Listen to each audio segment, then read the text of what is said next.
하나님께서 이렇게 마음을 주셔서 우리로 말씀 나눔 축제를 통해 하나님의 말씀을 더 깊이 묵상하게 하시고 그 말씀 가운데 하나님이 친히 우리 가운데 역사하기 원하시는 그것을 보게 하실 줄로 믿습니다. 오늘부터 우리는 이제 오늘 제목처럼 성령의 권능을 이제 함께 나누며 그 권능 가운데 우리 가운데 역사하시는 하나님을 온전히 고백하는 시간을 갖도록 하겠습니다. 특별히 사도행전 말씀을 통해서 우리가 성령의 역사하심을 함께 살펴보도록 하겠습니다. 이 사도행전은 저자가 누가입니다. 사도행전을 누가가 지었는데 누가는 사도행전과 누가복음을 지었습니다. 누가는 의사였기 때문에 이 말씀을 적을 때에 성령의 감동 가운데 굉장히 논리적이고 그 안에 사실을 중심으로 기록한 것을 보게 됩니다. 그러니까 그는 과학을 한 사람이기 때문에 그는 보이는 것 속에서 검증되지 않은 것을 인정하지 않는 사람이었습니다. 또 한 가지는 무엇이냐면 누가는 예수님의 제자로 아시는 분들이 많이 계신데 누가는 예수님의 제자가 아니었습니다. 보면은 누가복음에서도 그렇고 사도행전에 보면은 이 예수님의 제자들을 설명할 때 뭐라고 설명하냐면 저들이라고 설명을 합니다. 저들이 경험한 것, 저들이 이제 만난 것, 저들 가운데 임한 것이라고 표현을 합니다. 그러면서 언제 누가가 이제 본격적으로 이 말씀에 들어오냐면 사도행전 16장 말씀부터 보면은 우리가라고 표현을 합니다. 우리가 그곳에 머물 때에. 그러니까 누가는 이 바울이 아마 전도 여행 중에 만난 동역자로 우리는 예상을 하는데 누가는 바울 서신에 보면은 의사라고 표현돼 있고 그리고 누가는 끊임없이 바울이 마지막 옥중에 갇혀서 고생할 때에도 어려움을 당할 때에도 마지막 순간에 끝까지 바울과 동행해 준 것을 보게 됩니다. 그러니까 누가는 이방인이었으면서 이제 지금 들은 것과 자신이 바울과 함께 동역하면서 보게 된 역사들을 기록하였습니다. 그러니까 사도행전의 말씀을 보면은 그 사도행전에 나와 있는 말씀이 더 객관적일 수밖에 없는 것이죠.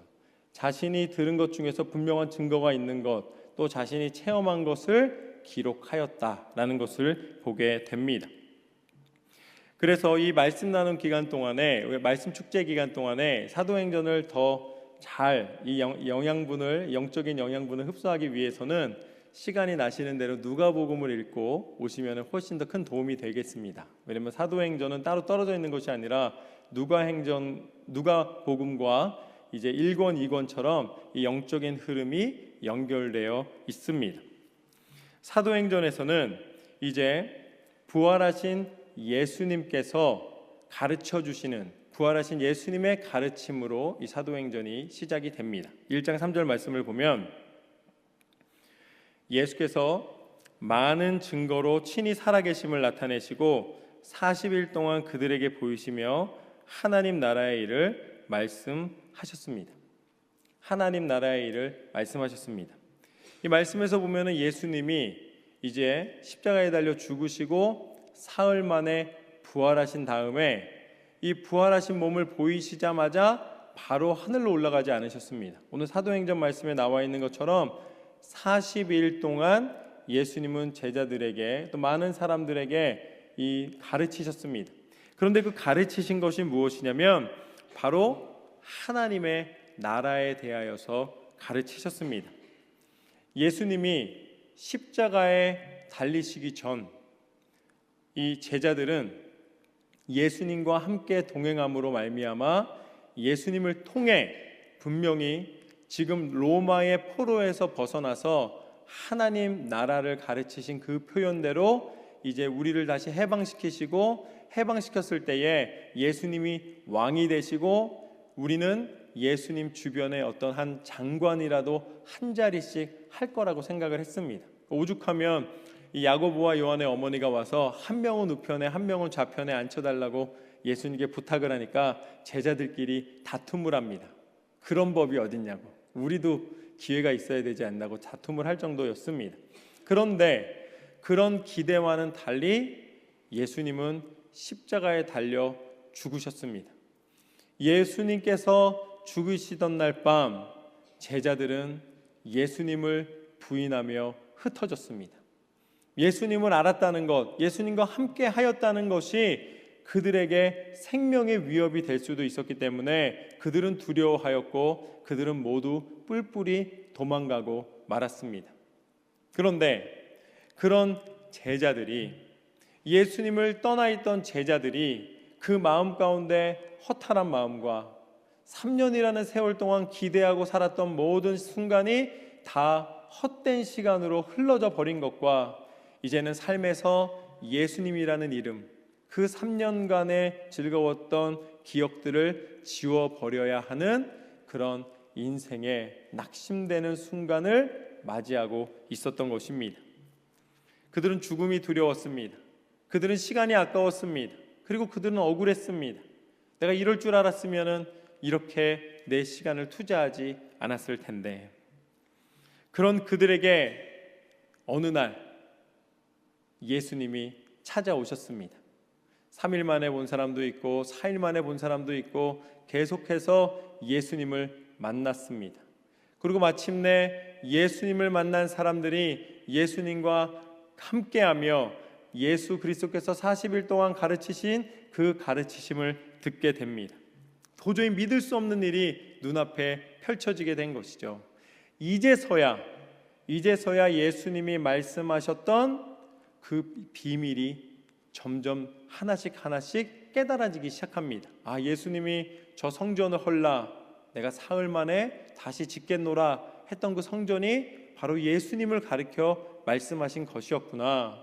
예수님께서 부활을 말씀하셨는데 이제 예수님을 보니 그 부활이 진짜였구나. 예수님이 선포하신 하나님의 나라에 대하여서 그들이 깨닫기 시작합니다. 그런데 사도행전 이 1장 말씀에서 부활하신 예수님이 40일 동안 가르치시면서 하나님이 제자들과 그 120명 문도들과 또 500명가량 예수님을 보기 위해 모였던 사람들에게 알리셔서 세상 가운데 전파하기 원하셨던 것이 있습니다. 하나님은 끊임없이 예수 그리스도의 가르치심을 통하여서 하나님 나라의 비밀을 알려주기 원하셨습니다. 하나님 나라의 비밀을 알려주기 원하셨습니다. 그래서 예수님이 부활하신 다음에 40일 동안 하나님 나라의 일을 말씀하셨다라고 표현하고 있는 것이죠. 이 하나님의 나라는 무엇인가?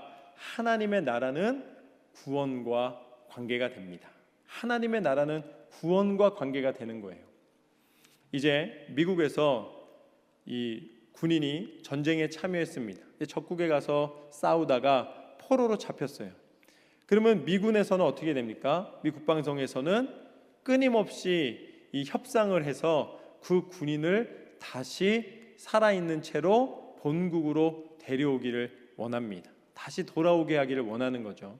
그게 아무리 큰 돈이 든다 할지라도 어떻게 해서든지 포로로 잡혀있는 내 군인을, 내 나라 이 시민을 다시 데려오기 위하여 최선을 다합니다.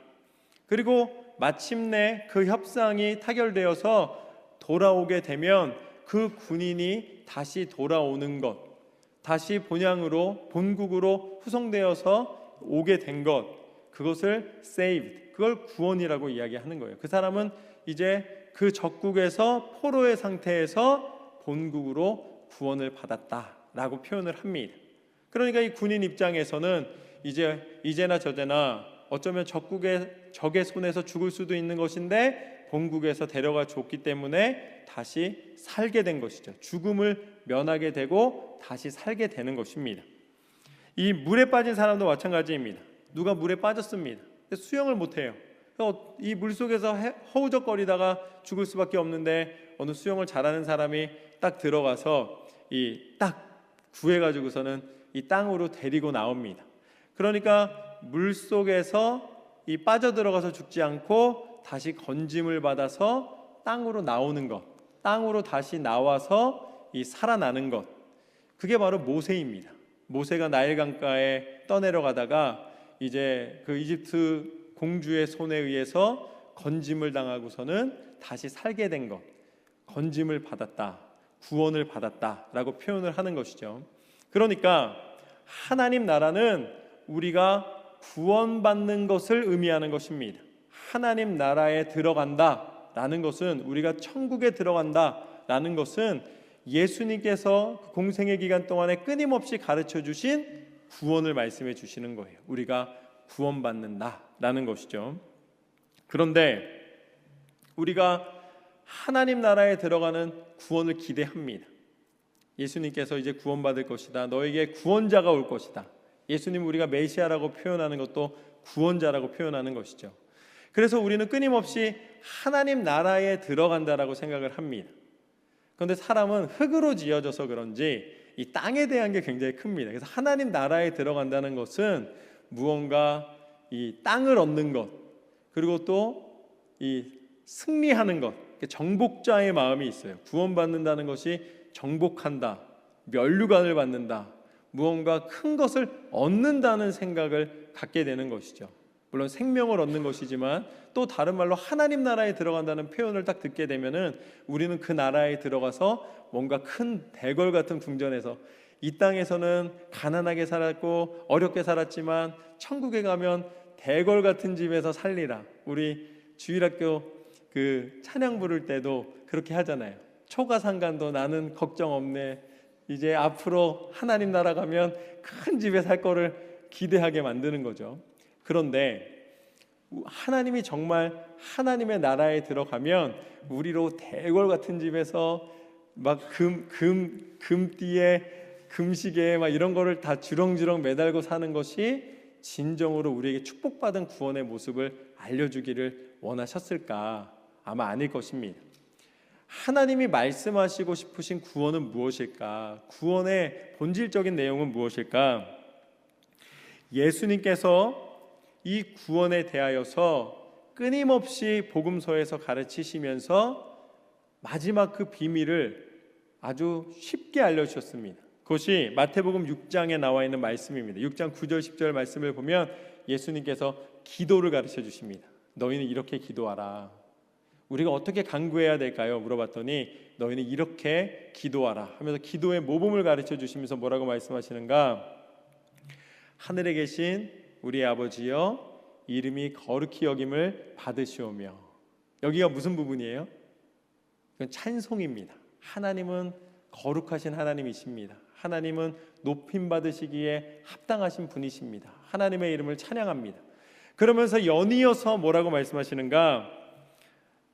나라가 임하시오며 뜻이 하늘에서 이룬 것 같이 땅에서도 이루어지리이다. 예수님 뭐라고 말씀하셨냐면 우리가 하나님의 나라가 임하시오며 라고 기도하라고 말씀하셨습니다. 기도한 것은 받은 줄로 믿는 것이죠. 그러니까 하나님의 나라가 우리에게 임하도록 기도하라는 것은 하나님의 나라가 기도하는 이에게, 하나님을 믿고 나아가는 이에게 임하여 주신다는 약속이기도 합니다. 그러니까 뜻이 하늘에서 이루어진 것 같이 땅에서도 이루어지리이다. 하나님의 나라가 이 땅에 임한다는 것은 하나님의 뜻이 이 땅 가운데 이루어지는 것을 의미하는 것입니다. 말씀 그대로인 것이죠. 그러니까 하나님의 나라는 내가 가기에는 너무 멀리 있어서 아주 큰 대가를 지불하기 전에는 못 들어가는 나라가 아니라 오히려 예수 그리스도께서 가르쳐 주신 것처럼 하나님을 믿고 하나님께 기도하는 사람에게 어떻게 하신다는 거예요? 임하여 주신다는 것입니다. 우리가 다른 나라에 구원받는 것은 군인에 의해서 받던 것처럼 어떻게 타협을 해서라도 다른 나라에 들어가야지만 되는 것이었다면, 예수님을 통해서 우리 가운데 알려주신 하나님 나라의 비밀은 우리가 어떻게 해서든지 멀리 떨어져 있어서 어렵게 가는 나라가 아니라 기도하는 이에게 임하여 주시는 나라입니다. 하나님의 나라는 임하여 주신다. 그런데 하나님께서 그렇게 임하여 주신 증거가 있습니다. 하나님이 우리 가운데 친히 임하여 주셨습니다. 하나님이 내게 임하여 주셨어요. 하나님의 뜻이 이 땅 가운데 임하여 주셔서 이루신 것, 약속하신 것을 온전히 성취하신 증거, 그분이 누구십니까? 예수님이십니다. 그러니까 하나님 나라가 내게 임하옵소서, 그렇게 간구하는 간구의 결과, 그 열매, 그 증거가 바로 누구시냐면 바로 예수 그리스도시라는 거예요. 예수님이 이 땅 가운데 오신 것이 하나님의 나라가 임하신 것입니다. 하나님의 뜻이 이루어진 것입니다. 이 땅 가운데 우리에게 소망이 되어 주신 것입니다.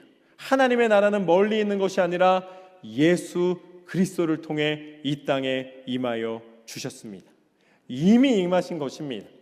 그런데 이제 하나님께서 이 땅에 임하심이 예수님이신 것까지는 우리가 이제 알았는데, 예수 그리스도께서 이제 이미 하늘에 오르셨잖아요. 이미 예수 그리스도께서 지금 볼 수가 없잖아요. 그런데 예수님이 우리와 함께 하심을 어떻게 알 수 있는가? 그것이 바로 마태복음 1장 20절과 21절 말씀을 보면 나와 있는 장면입니다. 거기에 무엇이 나와 있냐면, 이제 요셉이 자신의 약혼자였던 마리아가 임신했다는 소식을 듣게 됩니다. 자신의 아이가 아닙니다. 그래서 요셉은 성경에 보면 의로운 사람이라고 표현되어 있습니다. 이 마리아를 어렵게 하고 싶지가 않은 거예요. 그래서 조용히 이 마리아를 끊으려 합니다. 이제 마리아를 놓아주는 것이죠. 이제 자기가 그것을 가지고서는 간음한 것으로 아니면 불법의 것으로 이야기를 하면 어려움을 당하니까 여기서 그냥 끝내려고 마음을 먹습니다. 그런데 그날 밤에 하나님께서 이 요셉에게 꿈 중에 임하여 주십니다. 뭐라고 말씀하시는가? 다윗의 자손 요셉아, 내 아내 마리아 데려오기를 무서워하지 말라. 그에게 잉태된 자는 성령으로 된 것이라. 아들을 낳으리니 이름을 예수라 하라. 이는 그가 자기 백성을 그들의 죄에서 구원할 자이심이라 하니라. 아멘. 예수님께서 이 땅 가운데 오셨는데 어떻게 오셨습니까? 성령으로 잉태되어 이 땅 가운데 오셨습니다. 그러니까 하나님의 나라가 임하심이 예수 그리스도께서 이 땅 가운데 오심이라면, 그것을 가능케 한 분이 누구신가? 그분이 바로 성령 하나님이십니다. 이 땅에 구원의 역사가 임할 수 있었던 것, 이 땅에 하나님의 통치와 하나님의 나라의 권세와 하나님의 능력이 임할 수 있었던 이유는 무엇이냐면 성령께서 그것을 가능케 하신 것입니다. 성령으로 잉태하사 예수 그리스도께서 이 땅 가운데 임하셨도다. 그래서 사도행전 전체를 통하여서 성령을 통하여서 예수님이 이 땅 가운데 오셨고, 성령을 통하여서 하나님의 구원이 우리 가운데 임하였고, 성령을 통하여서 하나님의 계획하심, 하나님의 뜻과 섭리가 이 땅에 이루어짐을 분명히 나타내고 계십니다. 저는 오늘 이 밤 이 성령의 권능이 모든 예배자 한 사람 한 사람에게 임하시기를 주님의 이름으로 축원합니다. 성령께서는 가능케 하시는 하나님이십니다. 성령께서는 우리와 하나님을 멀리 두게 하지 않으시고 하나님을 만나게 하시는 하나님이십니다. 성령께서는 예수 그리스도를 통한 하나님의 구원의 능력을 허락하여 주시는 하나님이십니다. 성령의 임재하심으로 모든 것이 가능하게 되었다. 그래서 예수님께서 이제 사도들에게 이렇게 이야기를 합니다. 거기 모여있는 모든 사람에게 이렇게 이야기를 합니다. 4절과 5절 말씀을 보면, 사도와 함께 모이사 그들에게 분부하여 이르시되 예루살렘을 떠나지 말고 내게서 들은 바 아버지께서 약속하신 것을 기다리라. 요한은 물로 세례를 베풀었으나 너희는 몇 날이 못되어 성령으로 세례를 받으리라 하셨느니라. 아멘. 이제 예수님께서 뭐라고 말씀하시냐면 너희는 기다리라 라고 말씀하십니다. 그런데 어디서 기다리라고 말씀하시냐면 예루살렘에서 기다려라 라고 말씀을 하십니다. 성령은 이전에도 계셨습니다. 다윗도 성령을 고백하고 있고, 성령으로 우리가 지어질 때 생기를 불어넣어 주셔서 우리가 탄생한 것입니다. 그러니까 성령 하나님이 안 계셨는데 앞으로 오실 것이 아니라 예수님께서 말씀하신 건 무엇이냐면 성령의 세례를 기다리라고 말씀하신 거예요. 그런데 문제는 뭐냐면 제자들에게 성령의 세례를 기다리는데, 하나님의 약속하신 성령을 기다리는데 어디서 기다리냐면 예루살렘에서 기다리라고 말씀하십니다. 여러분, 예루살렘이 어디입니까? 예루살렘은 예수님을 미워하는 사람들로 가득한 곳입니다. 그곳에 들어가면은 다시 위험에 빠질 수도 있는 상태예요. 지금 예수님이 감람원에서 하늘에 오르시는데 이제 다시 예루살렘으로 들어가라고 예수님께서 말씀하시는 거예요. 그러면서 예루살렘에서 이제 성령 세례가 임하기까지 기다리라고 말씀하십니다. 사실 제자들은 지금 부활하신 예수님을 만났기 때문에 그 안에 굉장히 큰 용기와 확신이 들어있는 상태입니다. 모든 게 끝난 줄 알았는데 아니구나, 예수님 진짜 부활하셨구나, 내 눈앞에 예수님이 계시네, 이제 진짜 생명이 어떻게 되는지를 깨달았으니 지금이라도 다니면서 예수님을 증거하며 나갔으면 좋겠다, 아마 이렇게 생각할 수도 있었을 거예요. 그런데 예수님께서는 지금 바로 나가라고 말씀하지 않으십니다. 지금 바로 나가서 사역을 시작해라 하지 않으십니다. 예수님께서는 기다리라고 말씀하십니다. 성령이 임하시기 전에 움직이지 말라고 말씀하십니다. 그런데 어디서 그렇게 기다리라고 말씀하시냐면 위협과 위험이 도사리고 있는 예루살렘에 들어가서 기다리라고 말씀하시는 거예요. 여러분, 이것은 또 다른 제자들에게 시험이 될 수 있는 상황이었습니다. 아니, 예수님께서 지금쯤 되면은 우리가 이 정도 확신이면 됐지, 또 도대체 뭘 기다리라는 말인가 라고 아마 의문을 가질 수도 있을 것입니다.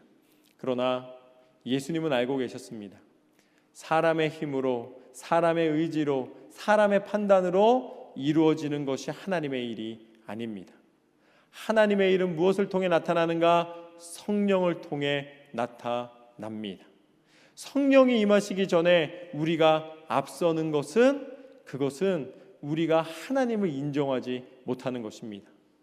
그래서 우리가 믿음이 깊어진다는 것은 무엇을 의미하는가? 그것은 기다림에 익숙해지는 것입니다.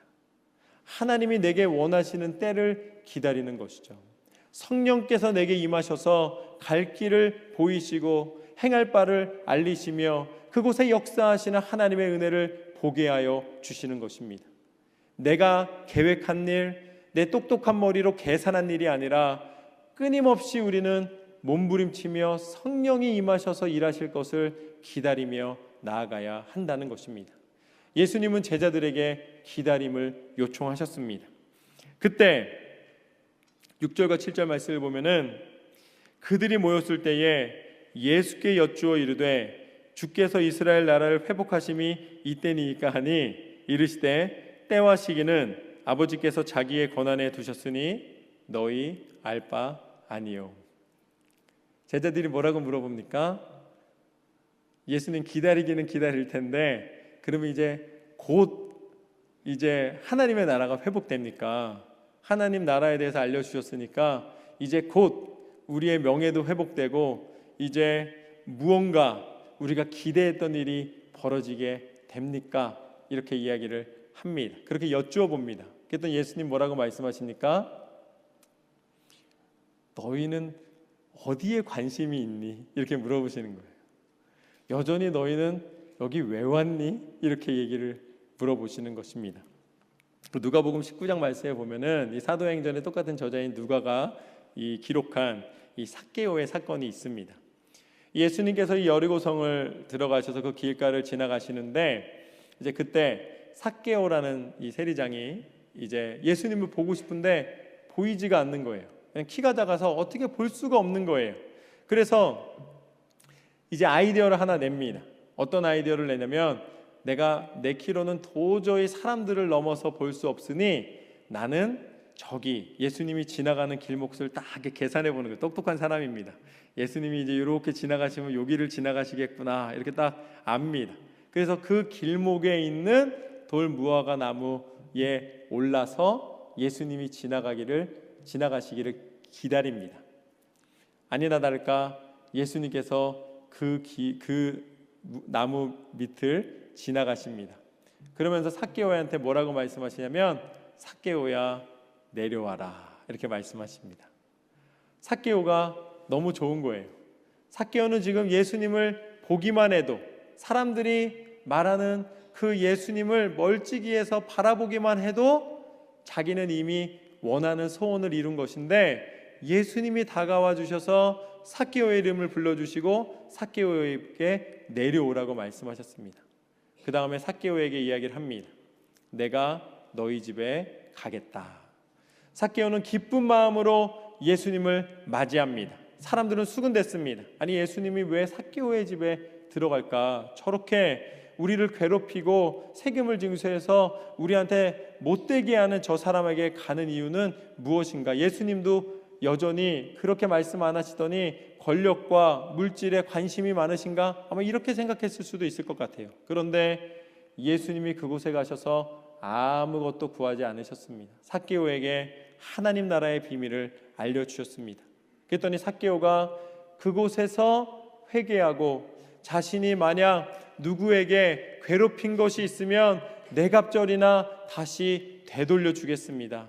그리고 이제는 예수님을 믿고 따르겠습니다 라고 고백하는 것을 보게 됩니다. 그때 예수님 뭐라고 말씀하시는가? 이 집에 구원이 이르렀다. 이 집에 예수님이 들어오셨다. 이 집에 하나님의 나라가 임하였노라.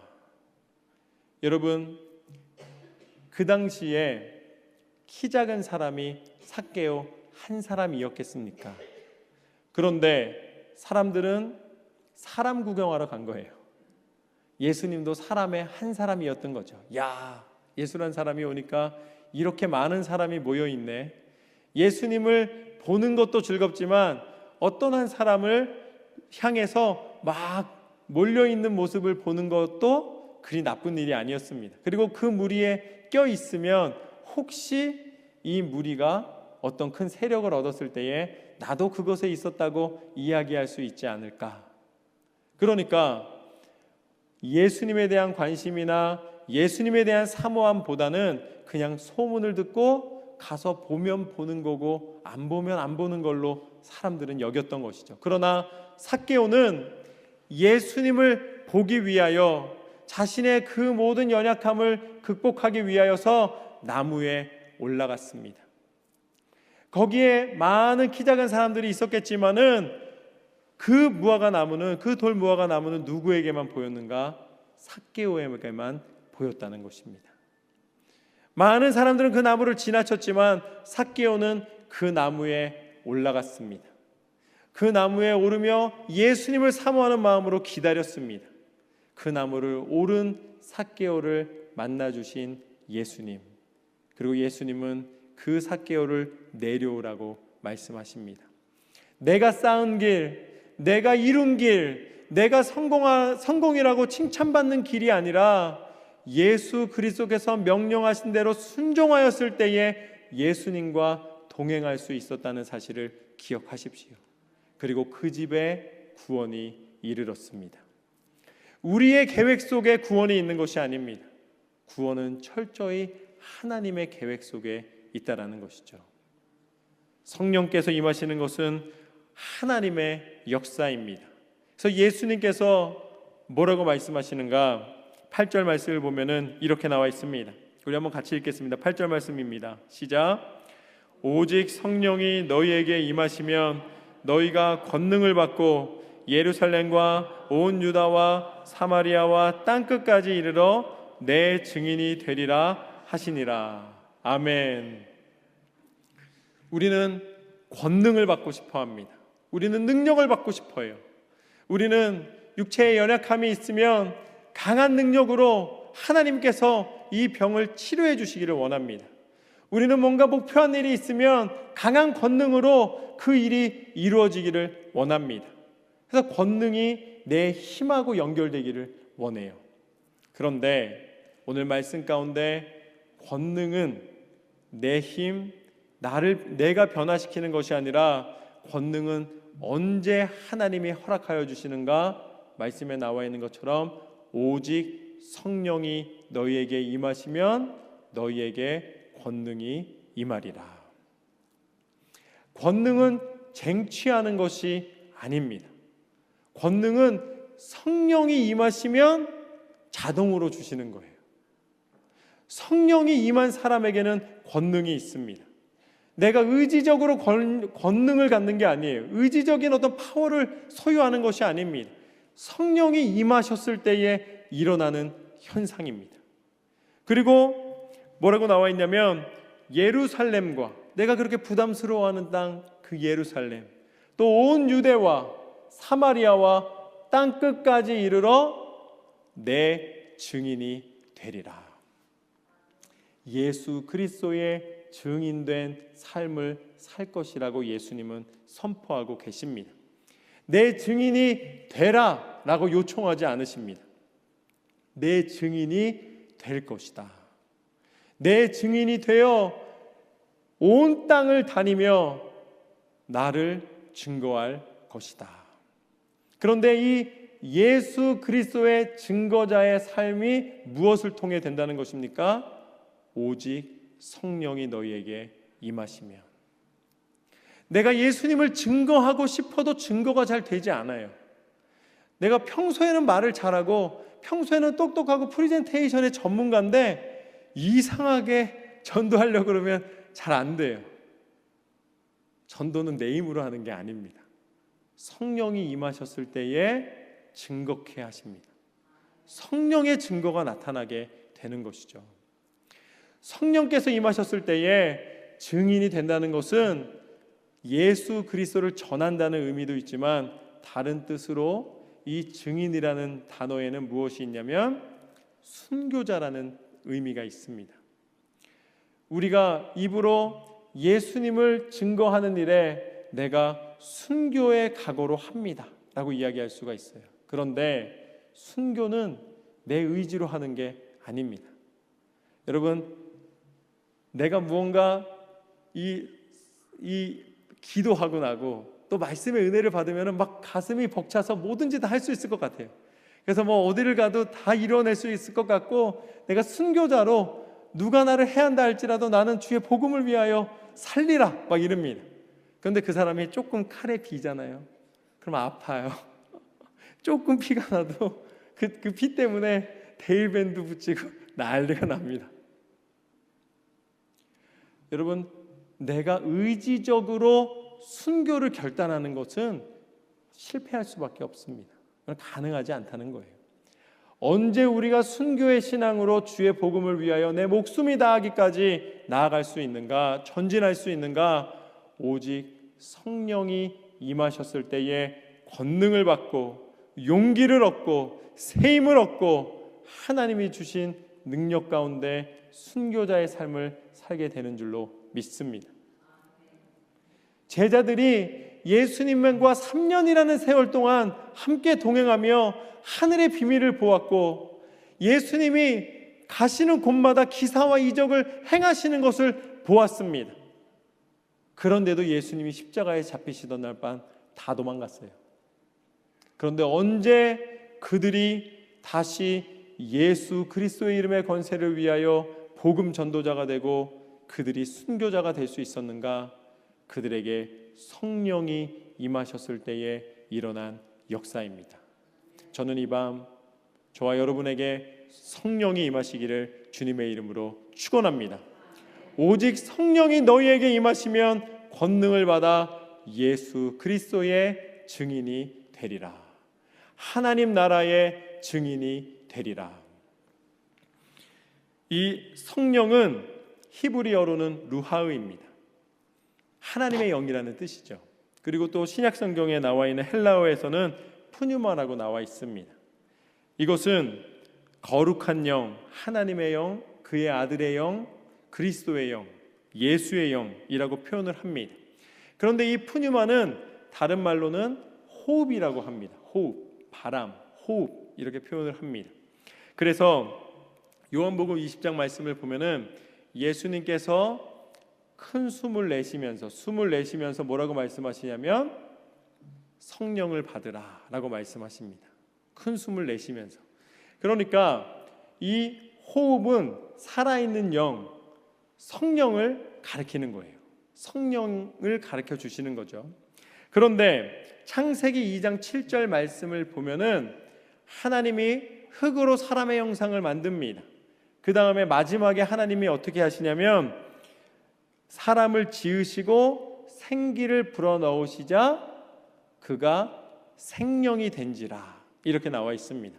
그러니까 하나님의 호흡, 하나님의 생기, 그 하나님의 그 바람으로 우리는 살아있는 영이 된 것이죠. 그래서 하나님은 영이시라고 우리가 표현을 하고 우리가 영으로 찬양한다고 이야기를 합니다. 그러니까 우리가 영적인 존재가 되었다는 것은 철저히 하나님께서 당신의 형상대로 우리를 만드시고 성령 하나님의 호흡이 우리 가운데 허락되었다는 것입니다. 그런데 이것은 차별이 없습니다. 이것은 나라와 국적과 심지어는 믿는 사람이나 안 믿는 사람이나 모두에게 하나님이 허락해 주신 거예요. 우리는 다 살아있는 영을 하나님께 허락받았습니다. 다른 말로는 하나님의 사랑으로 지음을 받았다는 거예요. 성령이 우리의 창조에 개입을 하셨습니다. 그런데 그것은 선물이에요. 우리가 영적인 존재가 될 수 있는 것, 살아있는 영이 된 것은 하나님이 우리 가운데 허락하여 주신 선물입니다. 그래서 우리는 동물과 구별이 되는 것이죠. 그런데 그 성령의 선물이 있는데, 영적인 존재인데 이곳에 성령이 임하셨을 때에 우리는 비로소 하나님의 나라를 보고 하나님의 나라를 꿈꿀 수 있게 되는 것입니다. 우리가 같은 집에 살아도 성령이 임하신 사람과 성령이 임하지 않은 사람은 구별이 됩니다. 우리가 영적인 존재로 지음을 받았다는 것은 기회를 이야기하는 거예요. 모든 사람에게는 하나님을 믿을 수 있는 기회가 있습니다. 성령을 만날 수 있는 기회가 있어요. 성령을 분별할 수 있는 기회가 있습니다. 그런 가능성이 있다는 것이죠. 이 지점에서 하나님의 임재하심, 성령의 임재하심, 예수 그리스도께서 성령으로 잉태되신 것처럼 우리 가운데 친히 임하심을 우리가 경험했을 때, 그때 비로소 우리는 영적인 사람으로 거듭나게 되는 것입니다. 사람마다 이제 여러 가지 이론이 있지만 저는 영과 혼과 육, 우리 사람에 대해서 3분법으로 저는 생각을 합니다. 어떤 분은 뭐 영과 육이라고만 이야기하는 분도 계시지만 저는 영과 혼과 육이 맞는 것 같아요. 그래서 우리는 하나님이 흙으로 육을 지어 주셨습니다. 그 육체를 입고 살아가는 거예요. 그래서 이 흙이 자라는 거는 어떻게 하면 자랄 수 있습니까? 흙이 자라는 거는 흙을 먹으면 자랄 수 있는 거예요. 그래서 우리가 먹는 음식은 육체를 살찌웁니다. 채소를 먹던 고기를 먹던, 고기도 결국은 채소 먹고 자란 그 소나 이 다른 동물들을 먹는 거기 때문에 땅에서 난 것이 내 안에 들어왔을 때에 육이 자라는 것이죠. 육이 살찌는 것입니다. 그러니까 육은 흙으로 이루어져 있고 육의 양분은 흙을 통해서 공급이 되는 것이죠. 그리고 혼이 있습니다. 혼이 있는데 그 혼은 판단의 영역입니다. 혼은 지식의 영역이에요. 그래서 혼은 언제 자라는가? 혼은 지식이 늘어나면 자랍니다. 그래서 판단력이 생기는 것이죠. 지식이 점점 많아지면은 남들보다 더 많은 것을 알고 더 많은 것을 옳게 판단할 수가 있게 됩니다. 혼의 판단의 영역이 자라나게 되는 것이죠. 논리적이 되고 그리고 어떤 것을 구별할 수 있는 힘이 생깁니다. 그런데 마지막 영이 있습니다. 영. 이 영은 어떻게 자라는가? 그 영은 오직 살아계신 하나님의 말씀을 통해 자라는 것입니다. 말씀을 읽을 때 하나님께서 친히 임하여 주시고 성령께서 그 영이 자라게 해 주시는 것이죠. 아무리 세상의 지식이 높아져도 혼은 자랄 수 있는데 영이 자랄 수는 없는 거예요. 그래서 하나님의 말씀을 통해 하나님께서는 영이 자라게 하여 주십니다. 그런데 우리가 주의할 것이 무엇이냐면 이 영이 성령, 하나님의 영으로 우리가 채워지게 되면, 말씀을 통해 성령께서 우리에게 임하시게 되면 우리가 영적인 판단을 하고 영적인 선택을 하게 됩니다. 그런데 이 영에는 선한 영, 성령이 계시는데, 그런데 또 다른 영이 있어요. 영적인 존재가 있습니다. 그게 뭐냐면 바로 사단이에요. 악한 영이 있습니다. 악한 영이 이 영에게 영향을 미치면 어떻게 되는 거예요? 그러면 그 영이 죽게 되는 것이죠. 이 영이 견딜 수가 없게 되는 것입니다. 영이 피폐하게 되는 것입니다. 잘할 수가 없는 거예요. 그러니까 우리의 판단 속에 성령 하나님의 음성을 듣고 판단하게 되면은, 그러면 그 영으로 말미암아 우리의 혼이 살고 육이 살게 됩니다. 혼은 영을 살릴 수 없지만 영은 혼을 살릴 수가 있는 거예요. 하나님의 영이 우리를 사로잡을 때에 우리의 지식과 우리의 판단과 우리의 경험 모든 것을 하나님께서는 주관하시고 이끌어 주십니다.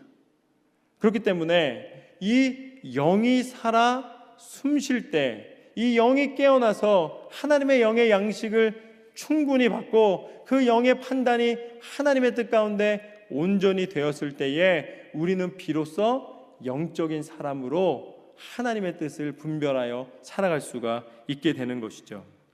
그래서 우리의 선택이 우리의 판단을 증명합니다. 사람이 무엇을 선택하는가를 보면은 그 사람이 어떤 판단력을 갖고 있는지를 보게 되는 거예요. 그런데 성령에 이끌려 영적인 판단을 하는 사람은 영적인 선택을 하고, 악한 영에 이끌려 악한 선택을 하는 사람은 끊임없이 방황하고 어둠 속에 이끌려가게 됩니다. 그게 왜 그러냐면 성령은 하늘로부터 임하는 영입니다. 하늘로부터 우리에게 허락된 영이에요.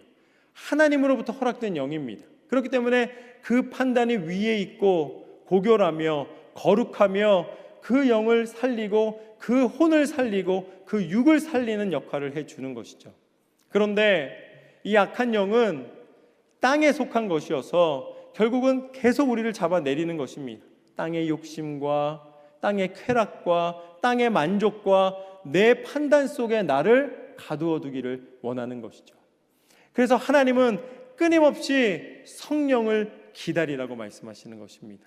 우리가 혼미하여서 악한 영의 이끌림을 받거나 악한 판단을 하거나 내 자의적인 혼의 판단으로 내 삶을 채우게 되면 인본주의적이고 그곳에서 나의 논리로 살아가게 되고, 또 나를 즐겁게 하는 것이 영적인 하나님의 음성이 아니라 인문학적인 논리적인 즐거움으로 나를 끊임없이 이끌어가기를 원하는 것입니다. 그러나 하나님의 영이 임하시면 하나님의 말씀의 능력에 사로잡혀서 그 말씀을 통해 하나님이 나를 이끌고 계심을 고백하게 되는 것입니다. 그래서 오늘 말씀에 이렇게 나와 있습니다. 9절 말씀을 보면은 이 말씀을 마치시고 그들이 보는데 올려져 가시니 구름이 그를 가리어 보이지 않게 하더라. 아마 어떤 사람들은 깜짝 놀랐을 거예요. 예수님이 한참 가르치시고 오직 성령이 너희에게 임하시면 너희가 권능을 받고 온 유대와 사마리아와 땅끝까지 이르러 내 증인이 될 것이다 말씀해 주셨는데, 그래서 어떻게 될지 막 기다리고 궁금해하고 질문하려고 하고 있는데 갑자기 예수님께서 하늘로 올라가시는 거예요. 여러분, 하늘로 올라가시는 예수님을 이성적 판단으로는 도저히 가늠할 수가 없는 것입니다. 이 장면은 무엇을 통해서만 이해할 수 있는가? 오직 성령이 너희에게 임하시면 이해가 되는 것입니다. 성령이 임하셨을 때에만이 그 말씀의 능력과 예수님이 이 하늘로 올라가시는 장면을 인정할 수가 있는 거예요. 도저히 사람의 판단으로는 이것을 계산하거나 정리할 수가 없는 것이죠. 그래서 10절과 11절 말씀에 보면은 제자들이 깜짝 놀랐다는 걸 왜 알 수 있냐면, 올라가실 때에 제자들이 자세히 하늘을 쳐다보고 있는데 흰옷 입은 두 사람이 그들 곁에 서서 이르되, 갈릴리 사람들아, 어찌하여 서서 하늘을 쳐다보느냐? 너희 가운데서 하늘로 올려지신 이 예수는 하늘로 가심을 본 그대로 오시리라 하였느니라. 아멘. 제자들이 하늘만 쳐다보고 있는 거예요. 무슨 소리입니까? 도저히 혼의 영역에서, 논리적인 영역에서는 이해가 안 되니까 계속 쳐다보고 있는 거예요. 그때 천사들이 뭐라고 말해 주시는가? 어찌하여 쳐다보고 있느냐? 라고 말씀을 하십니다. 어찌하여 쳐다보고 있느냐? 예수님은 너희가 올라간 것을 본 그 모습 그대로 다시 오실 것이다. 예수님은 다시 오실 것이다. 하나님의 나라가 임하셨고, 그리고 마지막 때에 하나님의 마지막 우리를 구원하시는 계획된 새하늘과 새 땅이 우리 가운데 반드시 임할 것임을 말씀해 주십니다. 하나님의 나라가 이제 올라가셔서 없어진 게 아니에요. 예수님이 이 땅 가운데 오셔서 성령을 통해 우리 가운데 이미 하나님의 나라를 허락해 주셨고, 이제 예수님이 올라가셨다가 다시 내려오시는 그 나라는 마지막 때에 하나님이 영원한 승리를 선포하시고, 마지막 하나님의 영원한 나라를 이제 더 이상 어둠과 이제 고난과 눈물이 없는 하나님의 나라를 말씀해 주고 계신 것입니다. 그렇기 때문에 우리는 믿음의 충만함으로, 성령의 충만함으로 예수 그리스도께서 우리 가운데 다시 오심을 기대할 수가 있게 된 것이죠. 예수 그리스도께서 내 안에 충만한 은혜로 함께하고 계십니다. 우리가 만약에 무엇을 사려고 할 때 어떤 물건이 500불이에요. 그런데 내 안에, 내 지갑에 1000불이 있으면 어떤 생각이 듭니까?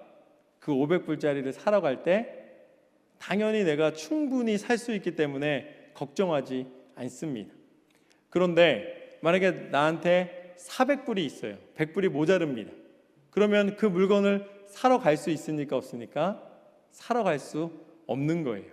근데 그게 꼭 필요한 거라면 근심이 되는 것이죠. 어떻게 해야 저것을 구할 수 있을까? 그런 걱정을 하게 됩니다. 충분히 있으면 걱정할 필요가 없고, 충분하지 않으면 걱정해도 되지 않고 걱정만 쌓이게 되는 것이죠.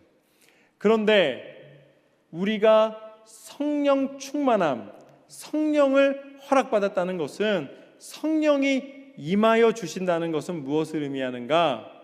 우리가 하나님의 나라를 꿈꾸기에 충분한 하나님의 은혜를 입었다는 것입니다. 성령이 임하신 이후에는 그 어떤 것도 걱정할 필요가 없는 거예요. 그래서 기다리라고 말씀하신 것입니다. 성령이 임하시면 너희가 권능을 받고 너희에게 하나님의 역사가 나타나게 될 것이다. 성령이 임하시기 전에 우리가 움직이지 않아야 한다는 것입니다. 성령이 임하셨을 때에 우리 가운데 진정한 능력이 나타나게 됩니다. 그러면 성령이 임하시면 마지막으로 어떠한 우리 가운데 판단이 일어나게 되는가? 내게 죽음이 온다 할지라도, 내게 어떠한 고통이 온다 할지라도 그 고통을 이길 수 있는 충분한 은혜를 하나님이 허락해 주셨음을 고백하게 되는 것입니다. 하나님이 오늘 나를 부르신다 할지라도 내가 하나님의 나라를 꿈꾸며 걱정하거나 무서워하거나 두려워하거나 슬퍼하지 않을 수 있는 유일한 방법은 성령이 내게 임하셨을 때에 주시는 하나님의 은혜입니다. 저는 이 밤 성령께서 우리 가운데 친히 임하여 주실 줄로 믿습니다. 그래서 여러분 가운데 마음에 소원하는 것, 하나님 앞에 받은 사명을 감당할 수 있는 충분한 권능과 하나님의 능력을 허락하여 주실 줄로 믿습니다. 그렇지만 때로는 우리가 연약한 가운데 도저히 해결할 수 없는 문제로 인하여 근심하며 있을 때 있습니다. 그러나 근심하지 마십시오. 하나님이 주시는 하나님의 나라의 은혜와 축복은 지금 현재의 조건을 통해서 주시는 은혜가 아니라 성령이 임하셨을 때에 우리 가운데 주시는 참 평안과 하나님 나라의 소망인 줄로 믿습니다. 이 밤 성령께서 임하셔서 여러분 안에 있었던 모든 걱정과 근심을 다 씻어주시고 우리 가운데 살아 역사하시사 예수 그리스도의 증인된 삶을 살게 하실 줄로 믿습니다. 여러분을 부르시는 모습이 어떠한 모습이든지 여러분 마지막 순간에 꼭 이렇게 고백하십시오. 나를 사랑하시는 예수님이 나와 함께 하시노라. 그것이 예수 그리스도의 임재하심 하나님 나라의 증거입니다. 성령께서 도우실 때에 가능케 하실 줄로 믿습니다. 그렇게 맨 마지막 하나님 앞에 서는 그 순간까지 끝까지 성령의 능력 가운데 승리하시기를 주님의 이름으로 축원합니다.